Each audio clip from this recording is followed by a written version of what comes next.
Ahead of the Merseyside Derby at Anfield tomorrow. Right, Jay, it's early in the season, I know that, but they're both in the top six, which is quite rare going into a derby. How do you rate Everton's chances? Their only win at Anfield since 1999. It was in 2021, but there were no fans in the stadium. Yeah. Have they got a chance? Yeah, they've definitely got a chance. And I really like Everton. I love what Moyes has done since he's gone in there.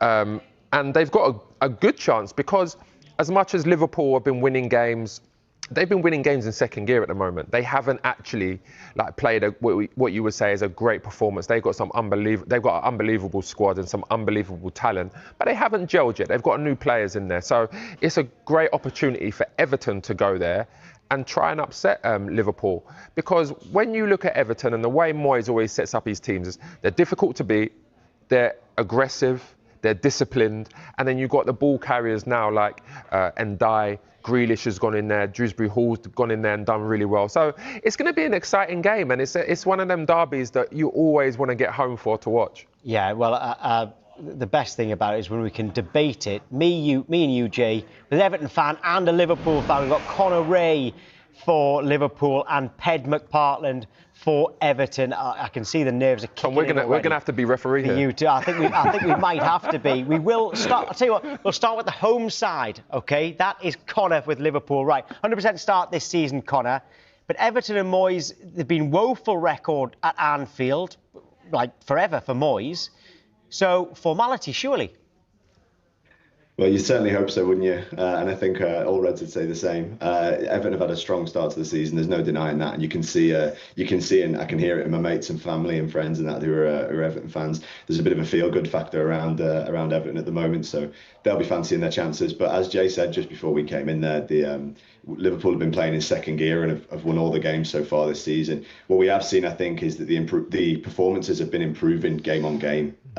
Certainly the defensive side of things as well. The Atletico Madrid goals were sloppy, but excusable, I think, in the nature of how they went in. And I think as long as we can continue on that upwards progression, we'll hopefully see us get out of second gear and make things a bit more routine at the weekend. Ped, Conor says that you have had a good start to the season. How confident are you? Because there does seem to be a new belief at Everton, and Grealish has made a great start and really helped you.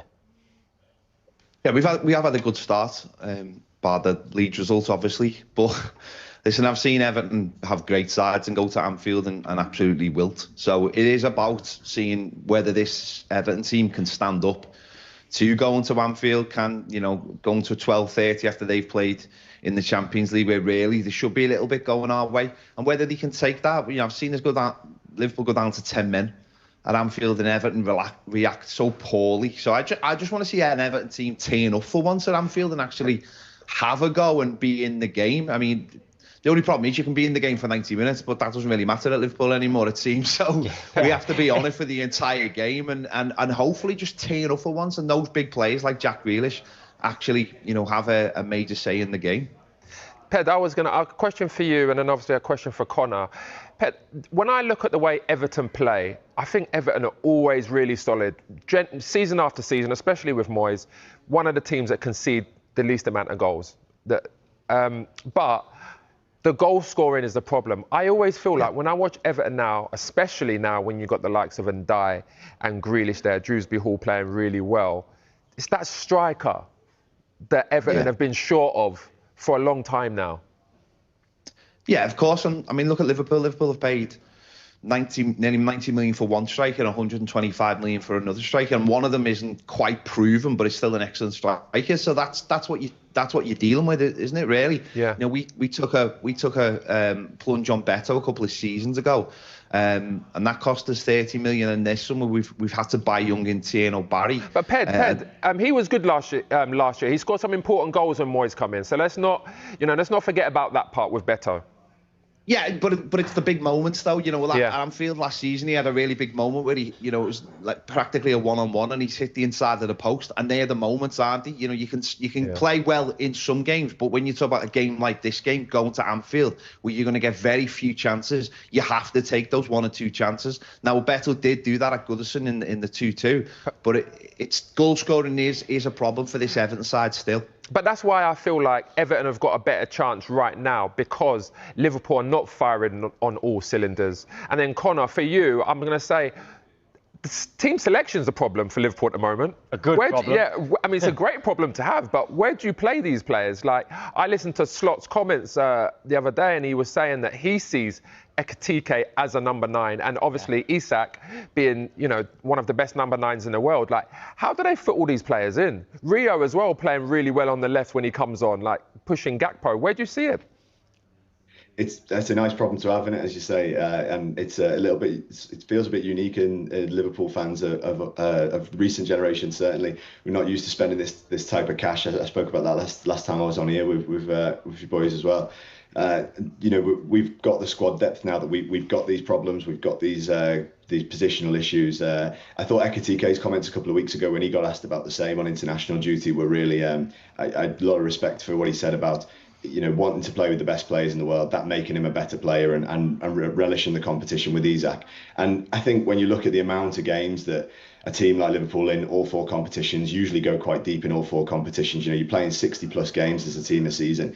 These players will get the opportunities. We've already seen Ekitike getting a chance to start the season. I don't think Slot will be shy in using him when he needs to and protecting Isak whilst he gets up to fitness as well. Rio's had plenty of opportunities off the bench already. So I think with Slot, I've got total faith that we're going to see that rotation and he'll pick the players that will do the job on a game by game basis.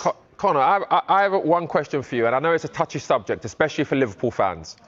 Okay. But here we go. But oh God, I'm worried now. I'm worried. When I watch Liverpool play, sometimes I feel like unless Salah scores, he's pretty anonymous. I know he added to his assists last year, but I feel like now with the players that have come in, is it Slot saying, listen, if you don't play well, I'm going to bring you off now?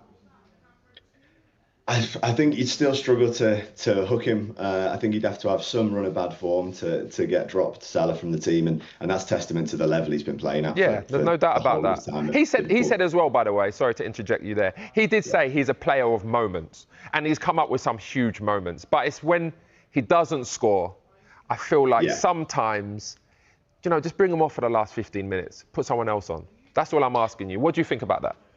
Yeah, I think I was about to reference those comments myself, that Salah operates in moments, right? You can have he'll play, you can ghost for 80, 85 minutes, but he'll pop up with a goal and an assist. And when you've got a player like that in your team who consistently over the last 7-8 years has been the man to pop up with goals and assists in big moments when we need him to, taking him off for 15 when you're chasing a game will be seen as madness, I think, on the manager's part. I would say, I think with the attacking options we've got, what's nice this season is we've seen less responsibility on Salah to come up with those moments.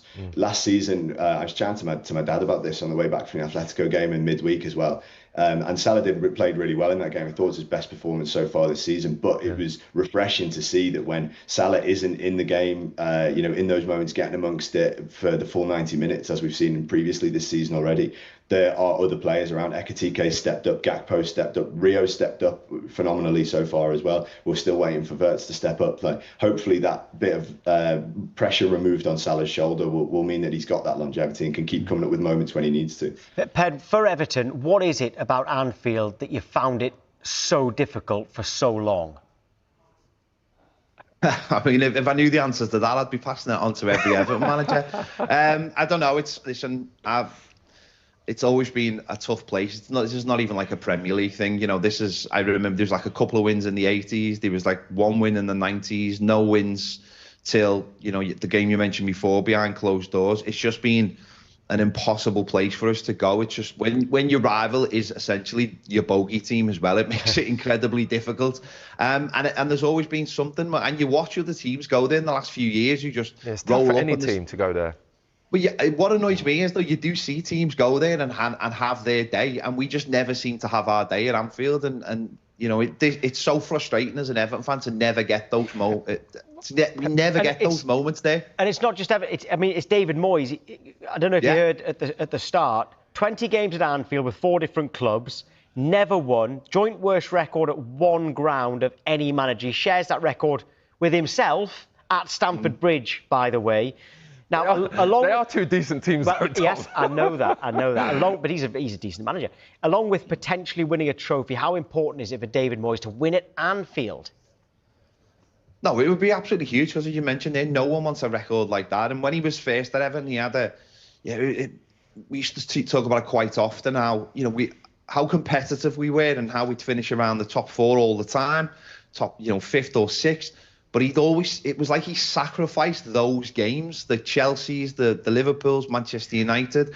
Funny enough, we had an absolutely fantastic record against Manchester City, but we gave up those games. And I think now you've got to start winning some of these games to take back that bit of pride and also get yourself up the table. Ped, you would definitely take 2 losses against Liverpool this season and finish in the top 8 or the European places.